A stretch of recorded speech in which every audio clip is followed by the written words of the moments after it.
আসসালামু আলাইকুম, সবাই কেমন আছেন? আশা করে সবাই ভালো আছেন। আমরা আজকে আসছি ফিলাডেলফিয়ার আমিশ ভিলেজে।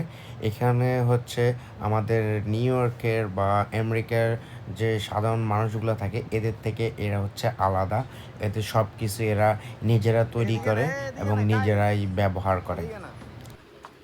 আমরা এখন তাদের অফিসের দিকে যাচ্ছি, কারণ হচ্ছে এখানে কয়েক রকমের প্যাকেজের টিকিট দেওয়া হয়। যে ওয়াক ইন একটা প্যাকেজ আছে যেটা আপনি এখানে হাইটে এইটা দেখবেন, আর একটা হচ্ছে বাস, আর একটা হচ্ছে কার।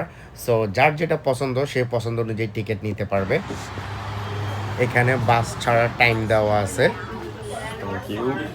ওয়াও, ভিতরে অনেক সুন্দর। এখানে বিভিন্ন রকমের শোপিস পাওয়া যায়, যেরকম টি শার্ট আছে, এরপরে হচ্ছে কি রিং আছে, এরপর কাপ আছে, এরপর হচ্ছে বিভিন্ন টুপি আছে।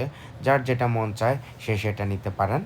এটা হচ্ছে ট্যুর প্রাইস, আপনি কোন প্যাকেজে যাবেন ওই প্যাকেজ অনুযায়ী আপনার Is Apple পেমেন্টটা Pay is work or different. card? তারপর আমরা আমাদের জন্য নিয়ে নিলাম, যেটা আমাদের সময় কম, আমরা ওয়াকিনে যেটা আছে ওইটা নিয়ে নিলাম। আমাকে 9টা ট্যাগ দিছে, আমরা 9জন সদস্য। আমি সবার গায়ের মধ্যে ট্যাগগুলো লাগাই দিতেছি। সো বেসিক্যালি ও এখন আমাদেরকে আমিষদের ইতিহাস এবং ঐতিহ্য সম্পর্কে একটা লেকচার দিতেছিল, যে আমিষরা এখানে কত সালে আসছে, কিভাবে আসছে, কোথা থেকে আসছে, এদের ধর্ম কী। সো আমি আপনাদেরকে শর্টকাটে করে কি অল্প কিছু ইনফরমেশন দিতে চাই। আমিষরা 1600 শতকের সময় এখানে আসে, এবং জার্মানি এবং সুইজারল্যান্ড থেকে তারা আসে সর্বপ্রথম পেনসিলভেনিয়া এবং ফিলাডেলফিয়াতে। ওরা এখনও এখানেই আছে। ওরা ফার্মিংয়ের কাজ করে, প্লাস ওদের নিজেদের যাবতীয় সকল প্রকার জিনিসপত্র ওরা নিজেরাই তৈরি করে। ও এখন যে রুমটাতে আছে এই রুমে ওদের সকল প্রকার সেমিনার, এরপর রিলিজিয়ন, যত রকমের সামাজিক কার্যক্রম আছে সব এই রুমটার মধ্যে হয়, এবং ওদের ধর্ম হচ্ছে ক্রিশ্চিয়ান। আর হচ্ছে এই রুমের ভিতরে ওদের রিলিজিয়নটা পালন করা হয় প্রত্যেক রবিবারে।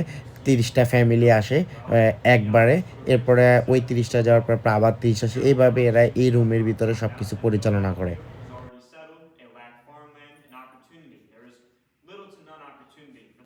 ও এখন আমাদেরকে ওদের বিভিন্ন রুম দেখাচ্ছে, বিভিন্ন জিনিসপত্র ওরা কিভাবে তৈরি করে বা কি কি জিনিসপত্র ইউজ করে। ও সাধারণত ওদের কি কি কালারের জামা কাপড় হয় সব কিছু আমাদেরকে এখানে এখন ডিটেলসে বলতেছে।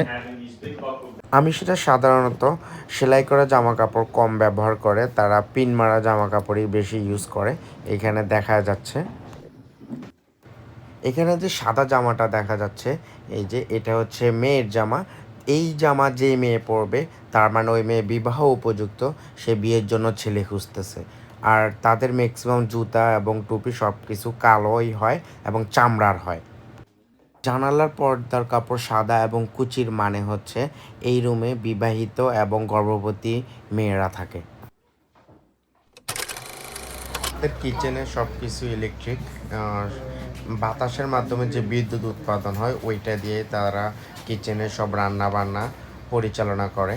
এটা হচ্ছে ওয়াশিং মেশিন, আর এটা হচ্ছে মশলা গুঁড়া করার মেশিন।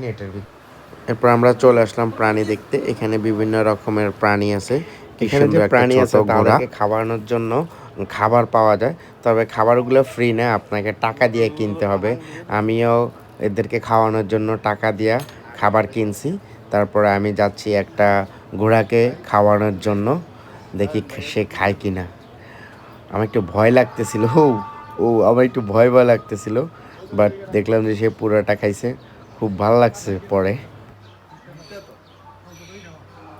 একটাকে খাওয়াইছে, আরেকটাকে না খাওয়াইলে হয়। তারপর ওইটাকেও খাইলে আমার একটু ভয় লাগতেছিল, বাট পরে আমাকে সাকিব একটু হেল্প করছে। মনে হইতেছিল যে হাতে কামড় দেয় নাকি, পরে দেখতেছিলাম যে না, খুব ভালো লাগছে পরে। এখানে একটা গরু আছে থাইল্যান্ডের। ও, এখানে একটা ময়ূর দেখলাম আমরা। তারপর তাকে অনেক চেষ্টা করতেছি যে উঠার জন্য, পাখা মেলার জন্য।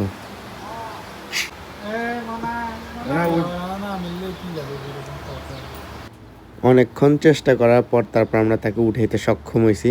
সে উঠছে, তবে সে উঠা অন্য রুমে গেছে। অন্য রুমে যে উপরে একটা মাচা আছে ওইটার উপরে উঠলো, কিন্তু তারপর সে পাখাগুলো মেললো না। তো তার পাখাগুলো অনেক বড় ছিল, আর দেখতে সুন্দর লাগতেছিল, তবে পাখাগুলো মেললে আরও সুন্দর লাগতো। এরপর আমরা বাইরে আসলাম। আপনারা এখন যেটা দেখতেছেন এই যে ঘুরতেছে এটাই দিয়ে মূলত ওরা বিদ্যুৎ উৎপাদন করে। এটার মাধ্যমে এরা বিদ্যুৎ ব্যবহার করে। তারপর এখানে অনেক বড় একটা ছাগল দেখলাম। সাকিবে ওরে ভুট্টা খাওয়াইতেছে, ঘাস খাওয়াইতেছে।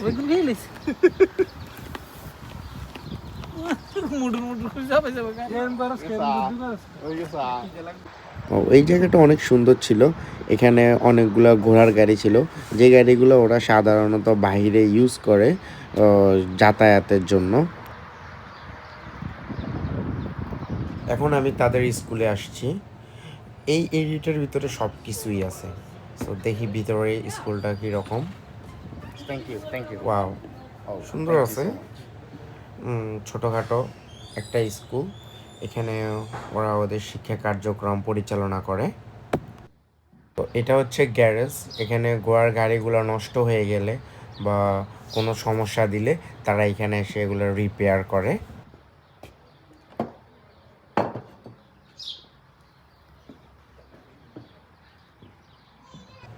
এখন আমি চলে আসছি তাদের মার্কেট প্লেসে। এখান থেকে দেখি কিছু কেনা যায় নাকি।